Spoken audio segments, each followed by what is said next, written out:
בתאריך 4 בדצמבר 1996, הניצול חיים בורשטיין, המראיינת בינה קוטנר, בעיר ראשון לציון, במדינת ישראל, בשפה העברית. שלום, שמי בינה קוטנר, אני מראיינת היום את חיים בורשטיין ב4 לדצמבר 1996, בראשון לציון, ישראל, בשפה העברית. שלום. שלום. הצג את עצמך בבקשה. אני חיים בורשטיין. נולדתי בתאריך 6/7/1921 בלודז'. בן של רבקה ואלתה פנחס בורשטיין, זכרון לברכה, מה שנספו בשואה.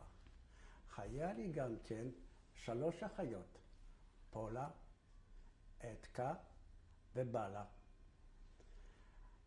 והיה אצלנו אישה, מה שפשוט גידלה אותנו. היו קוראים לה אסתר. למה? שלאמא הייתה עסוקה בביזנס, בעסקים.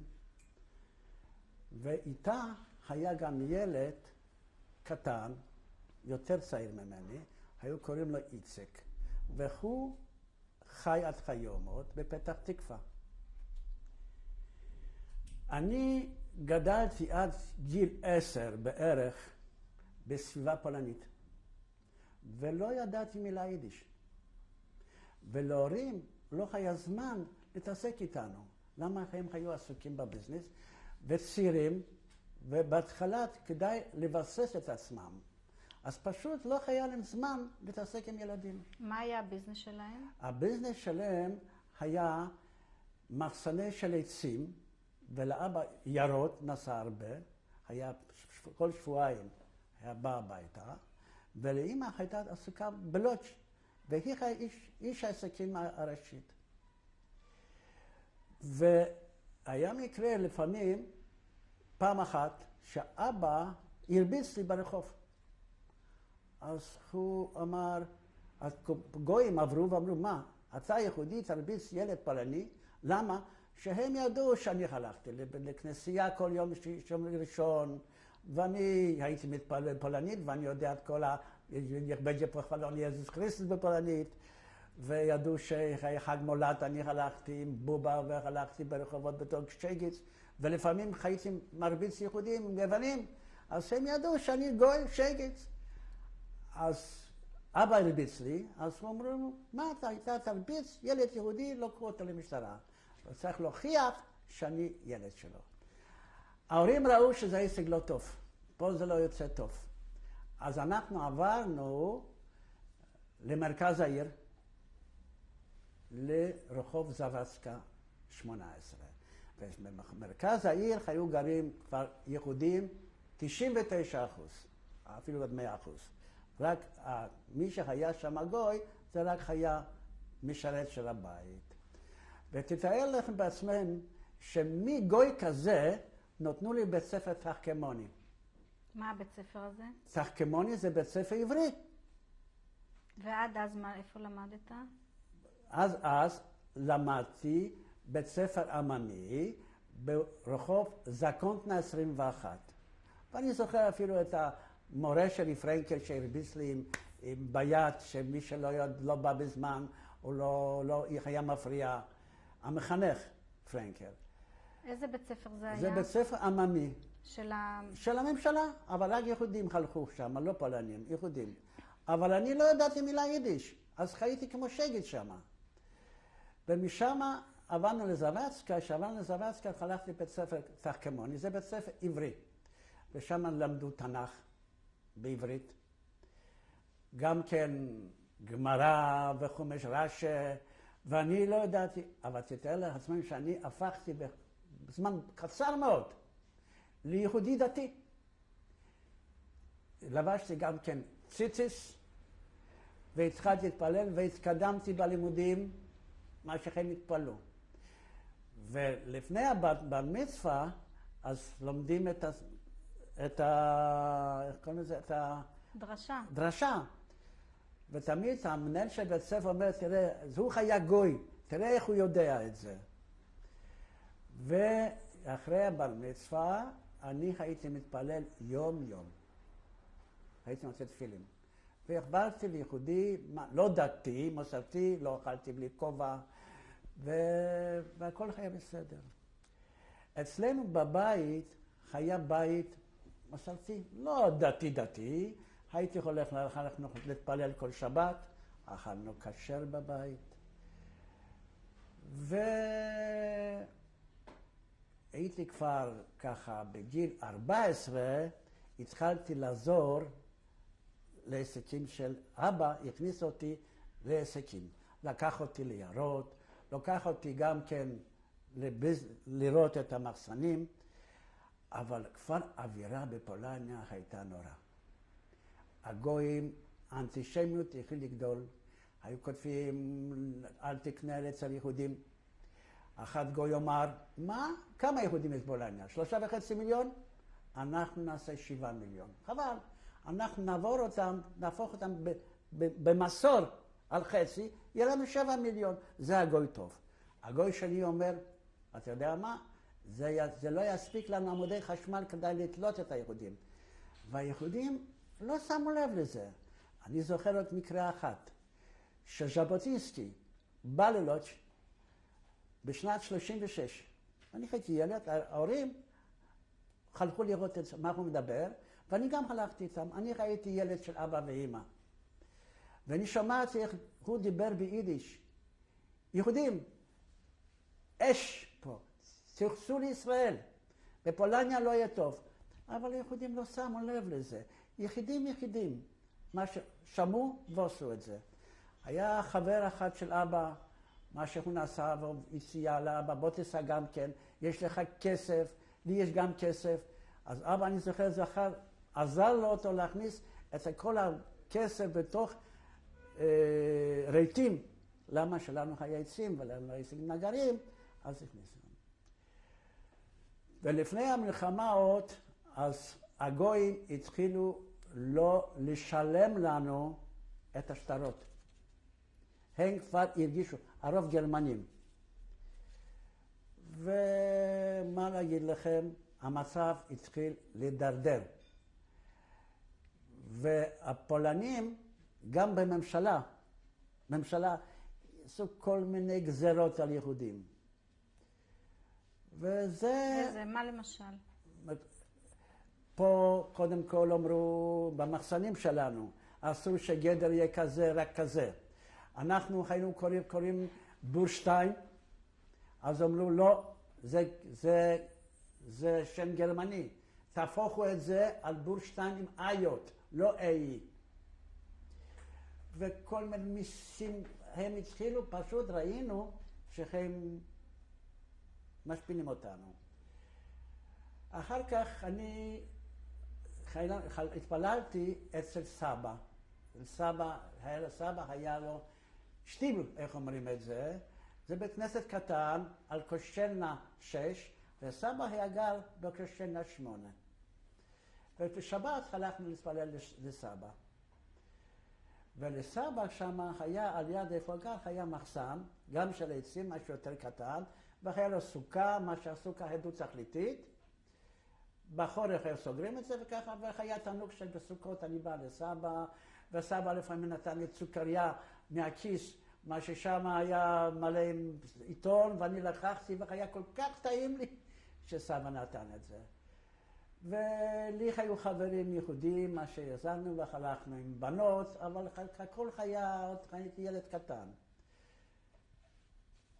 וזה ערב מלחמה, והמצב כלכלי היה כל כך טוב אצלנו, שאמא הייתה אומרת, אתה יודע מה, אנחנו מרוויחים יותר מהר את הזלוטה, כמו שבנק פולסקי עושה אותם. לא היה דבר כזה מה שאני ביקשתי שלא קיבלתי. ואמרו לי, אתה יודע מה, אתה הצלחת עם האבא שלך, אני לא הבנתי את זה. אבל אני עזרתי כבר, וזה עד המלחמה.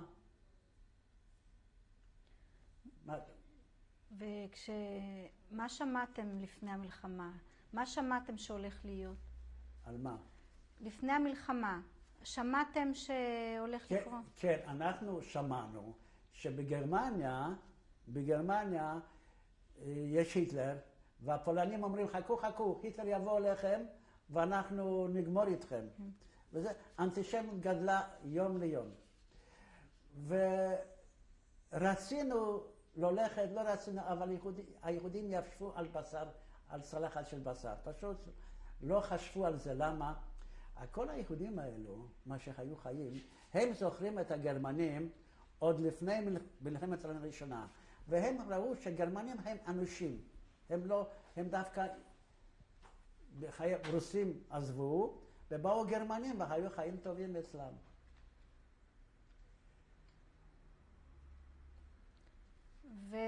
היה אווירה של ערב מלחמה.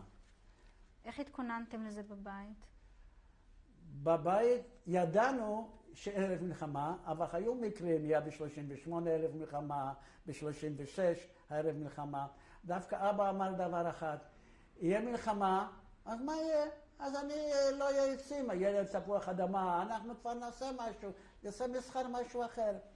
ואם יש מלחמה, אז בן אדם לא בן אדם, סחורה לא סחורה, וכסף לא כסף, אז נעשה משהו אחר.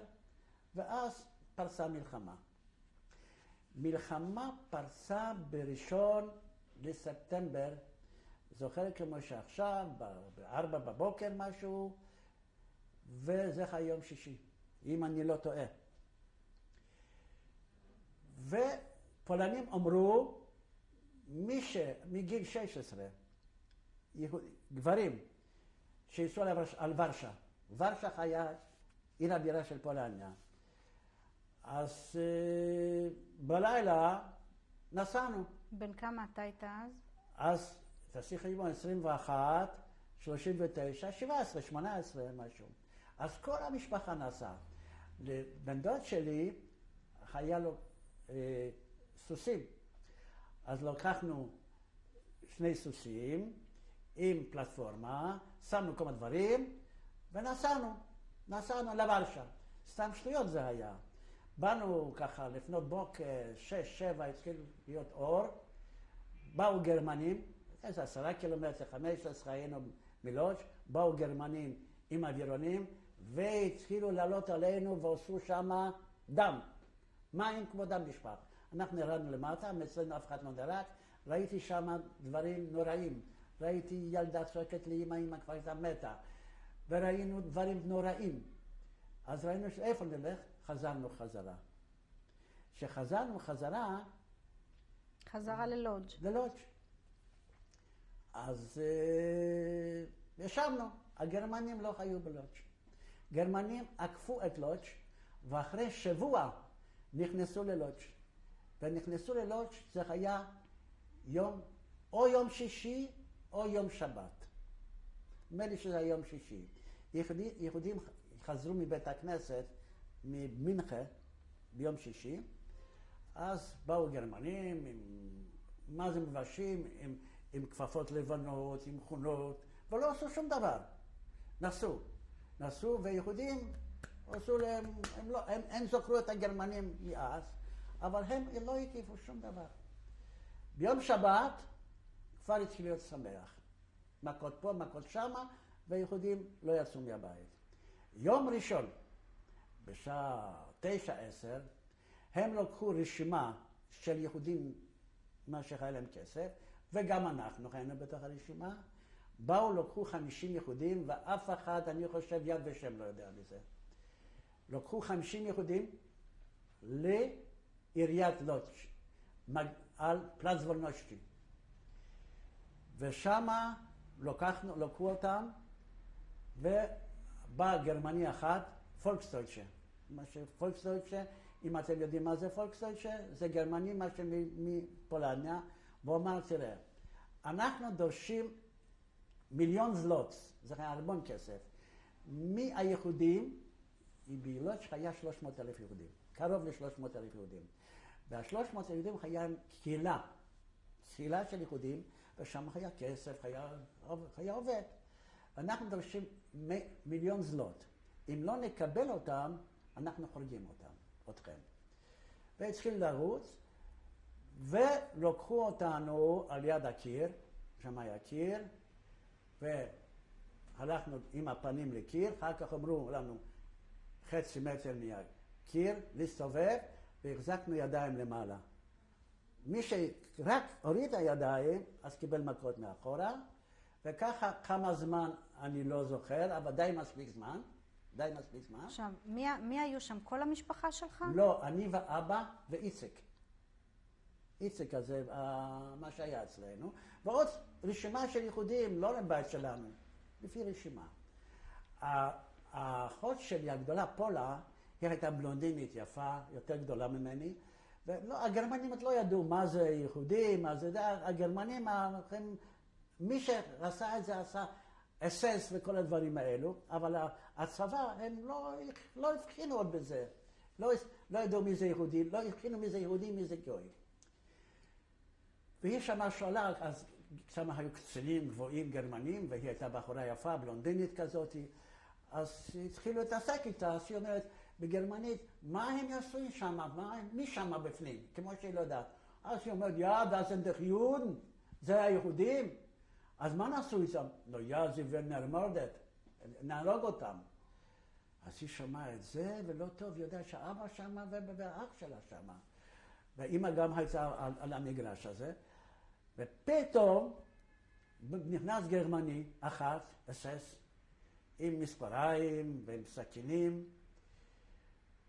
והיה שם יהודים עם זקן, רוב יהודים פולניה היו זקנים, אז היו מוציאים את הצרות עם הדם. זה זוועה, זה אי אפשר לספר. עם הדם. והיו יותר מה שאנשים אז חצו את זקנים. ואחר כך היה להם מכונת, מה שאין צרות, ועשו לאוזשטרסה. בפנים, מה זה לאוזשטרסה? זה נקרא שביל של קינים בכל המקום. כשהלכת ברחוב ידעו שאתה כבר יהודי. אני הייתי בלונדיני, ילד יפה, עיניים כחולות, צעיר. אז אמרו, בא גרמני אומר אליי, ביסט יהודה? אתה יהודי? אמרתי, יאבור, יא. שאוסני, אתה לא נראה. ולא קיבלתי מכות ולא עשה לי לאוזשטרסה. היה לי מזל. פתאום בא גרמני אחת, שני גרמנים, ואומרו, אנחנו צריכים 12 איש לעבודה. אז אבא שלי זוכר לברכה אמר, בוא נצא החוצה, פה לא טוב.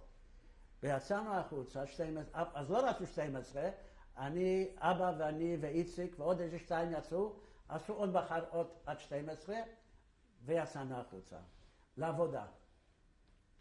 ולוקחו אותנו לפיוטקוסקה, 130, 140, אני לא זוכר איזה מספר, לא זוכר, פיוטקוסקה למטה, בדרך כבר הייתי מרביצים, דם, זוועות ראיתי בדרך, זה קשה לספר. ובאנו לשם, אז חלקנו בדרך, אז שיצאנו, אז שני האחיות באו לגרמנים, אמרו, אבא לא מרגיש טוב, הוא לא יכול לעבוד.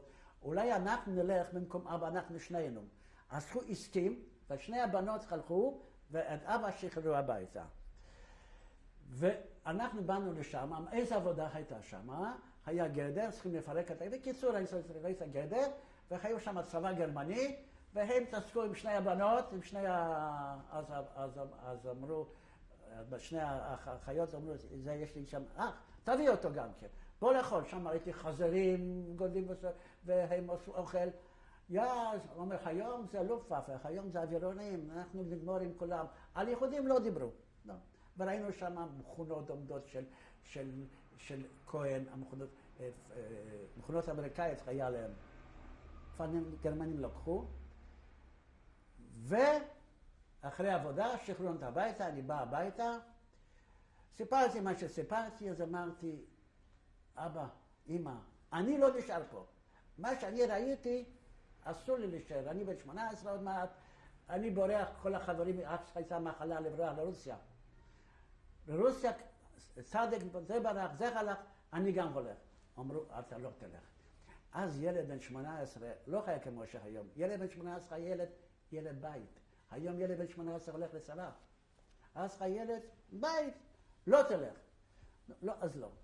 בינתיים 38 יהודים נשארו, לקחו אותם, אף אחד לא יודע מזה, לפולשה, זה אחרי לודז', חפרו בורות לבד, ואחד קבר את השני חיים.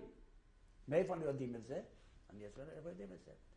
האחרון, מה שקבר, באיזה צורה הוא נשאר בחיים, מה הוא עשה, לא יודע, הוא נשאר בחיים, למה שלא היה מישהו לזכור אותו, אז גרמני כזה שפק שמה, והוא נשאר בחיים, ובלילה הוא בא, ואני ראיתי אותו, ואומר לי, חיים, צריכים לברוח מפה, אל תישאר, מה שאני, הוא סיפר לנו את זה. ואמרתי, אני לא נשאר. והורים לא יכולים להחזיק אותי. אמרתי, אני נוסע. היות שלנו הרבה כסף, זהו. אז החזיקו אותי עד מלחמה פרצה בראשון ל-9 לחודש, החזיקו אותי חודשיים.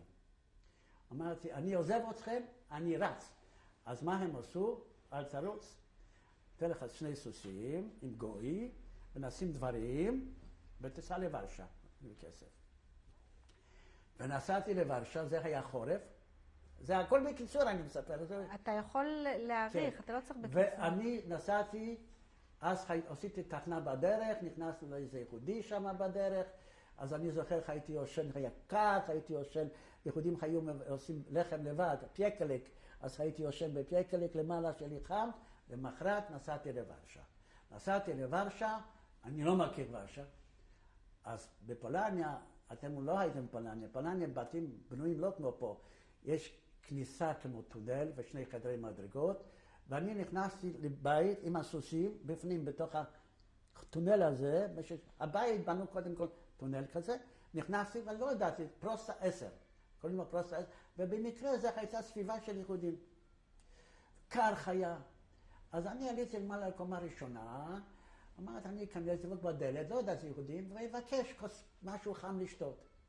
פותח, בבקשה, יהודים, כוס קפה, בבקשה, תשתה. ואמרתי לה, אני ממלוץ', אולי אתם יודעים, אני רוצה לזכור איזה חדר. למה שאני פה לבד, ההורים צריכים לבוא, ואנחנו ממשיכים לרוסיה. אז הוא אומר, כן, יש לנו 5 חדרים, והם צריכו כסף, והכסף כך לא זוכר כמה שילמתי,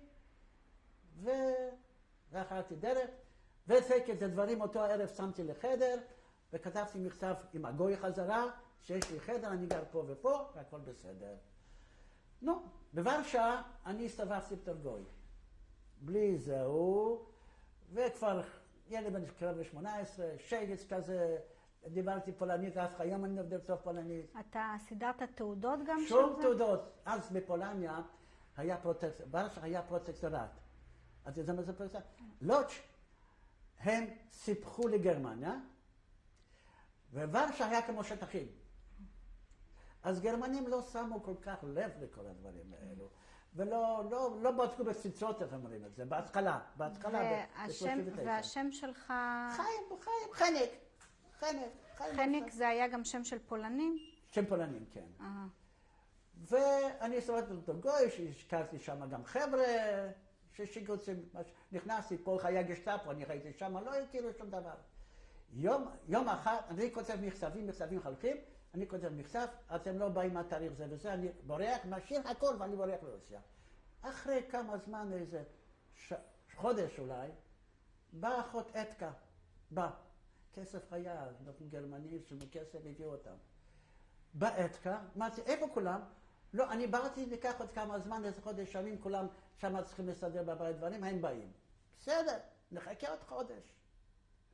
וזה כבר ינואר, זה כבר פברואר, לא באים, אני כותב מכתב, אתם לא באים, אני משאיר את אתקה, אני בורח, אני לא נשאר אצל גרמנים. ואני רואה מה שקורה. יהודים חלקו עד שעה 5, אני חלקתי עד שעה 8, ואני ראיתי מה שפה קורה. פה לא טוב, זה קשה לספר מה שאני ראיתי. אז אני, יום אחד, זה היה כבר, וכתבתי מכתבים חלקו, לפני פסח, לפני שסגרו את הגטו, איזה שבועיים לפני פסח, פתאום אני בא, שעה 5, ילד גדל, הורים באו לוורשה. אבא ואמא באו לוורשה. שילמו לגרמני הרבה כסף, באו עם אוטו, זה לא כל כך פשוט היה, אני מדבר ככה, באו לוורשה, ואמרו, 5? חיים עוד איננו בבית, אז אמרו לו, אל תדאג, הוא יבוא לבית. הוא יבוא הביתה, הוא בסוף בתור פולני. אז אמא כבר לב חלק ככה כבר. כן, מה זה בתור פולני, הוא יהודי. ואני לא הייתי מעשן סיגריות, אבל מה, הורים שלא יראו. פתאום אני בא הביתה עם סיגרה בפה, אחרי זרקתי את זה, אז אמא אומרת, תשן, די מבוגר. אמרתי, איפה בלה? איפה פולה? שני אחיות? הם נשארו בלודג'. מה זה נשארו בלודג'? אמרתי. למה לא לקחתם אותם? אנחנו חוזרים בלודג'. אמרתי, אני לא חוזר. קיבלתי 2 פליקים. זהו, ככה זה היה. אתה נוסע. וחזרתי ללודג', לגטו. אז באתי ללודג'. כמה זמן היית שם בוורשה? בוורשה הייתי בערך מחודש 11 עד פסח, איזה 4 חודשים בערך 4-5 חודשים. וממה התפרנסת? מהכסף של ההורים? היה כל כך הרבה כסף שאני לא ידעתי כמה יש לי. והיו דברים, ומה זה דברים, ואחר כך שלפני שנסענו, אז לקחנו את הדברים, והיה קויבס, איך אומרים קויבס, דברים, מזוודות, מסרנו פה, ואמרנו, אחרי מלחמה אנחנו נבוא לקחת את זה, הם מכירים, אבל זה סוף ידוע. וחזרתי לגטו, הדרך חזרה הייתה כבר לא כמו ששמה, נסענו דרך גלובנו, בגבול לעבור זה היה קשה כבר, שלנו הרבה כסף, הגרמני העביר אותנו בפולנים, גרמנים, ונכנסנו ללודג' גטו, גטו היה כבר סגור כמעט, רק שערים היו פתוחים, למה שצריכים לסגור? איזה יומיים לפני הסגירה, זה לפני פסח, לא זוכר מתי סגרו את הגטו, אני חושב, או אפריל, פסח, אפריל, ויומיים 3 או שבוע לפני סגרו את הגטו, באתי לגטו, בפנים, סגור. אני בפנים בתוך הכלוב. נו, מה אני יכול להגיד לכם? בהתחלה בגטו, זה היה בלגן. הגרמנים עוד לא היה מסודר, מה הגרמנים התחילו לעשות? מי שלא עובד, הם לקחו. לאן לקחו? אני לא יודע. לא חזרו יותר. אז כל אחד חיפש עבודה. לעבוד פה, לעבוד שמה. הם לבד, חיפש עבודה, והגטו התחיל לארגן, וגטו היה מאוד מאורגן. הבתי חרושת עבדו עבור גרמנים, כל מה שאתה רוצה. הכל היה מאורגן. אני עוד לא עבדתי. ויום אחד, אני יושב בבית, מתפלל בבוקר עם תפילים, הייתי מתפלל כל יום, והייתי לא להתפלל, הייתי כל יום אומר 10 כיפות לתהילים. כל יום, מבר מצווה, תהילים הייתי אומר. ככה, מגוי נשארתי יהודי. ופתאום דופק מישהו בדלת, אני שואל ביידיש, ודוס? היית. אני פותח את הדלת, חושך בעיניים. סוטר ופוקס מקסטאפו נכנס, אז הוא אומר לי ביידיש, נמרות תזרק פן קופ, תוריד את הזבל מהראש. משיח יגקום את סאונס, משיח בא אלינו, ניסטרייך. קיבלתי פליקים, הורדתי את התפילים, אמרתי, איפה הזהב? איפה הכסף? ההורים חיבו את זה, אבל אני לא ידעתי איפה, לא אמרו לי איפה. אמא שמעה שקשטאפו אצלנו בבית, קרימה פרפרית. נעצור כאן ונמשיך בקלטת הבאה. אז אני יכול ללכת